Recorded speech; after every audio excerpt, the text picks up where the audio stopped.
Бишкек ош жолундагы кырсык 6 адамдын өмүрүн алды. Жалал Абад облустук ЖКХБ бөлүмүнөн билдиришкендей, жол кырсык ош Бишкек унаа жолунун 374-чакырымында, тактап айтканда Кара Көл шаарынын аймагында 19 ноябрда саат 10:00 чамасында катталган.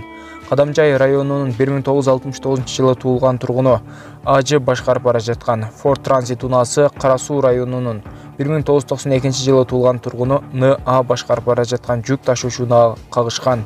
Жол кырсыктын кесепетинен Ford Transit унаасындагы 6 адам каза болгон. Ушул эле унаада бара жаткан 2003 жылы туулган СМ, 1993 жылы туулган М уулу А, 1995 жылы туулган НА Фергана өрөөнүнүн тургундары болушкан. Алар ооруканага жеткирилген.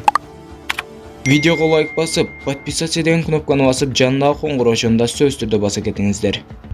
Эрулан Кокулов депутат келишим боюнча мыйзам долбооруна эмне себептен каршы добуш бергенин ачыктады. Бул чечимди кабыл алууда элдин пикирин эске алдым. Кемпирабад боюнча колума тийген бүт документтерди окуп карап чыктым. Бийликтин да, оппозициянын да оюн угуп көрдүм.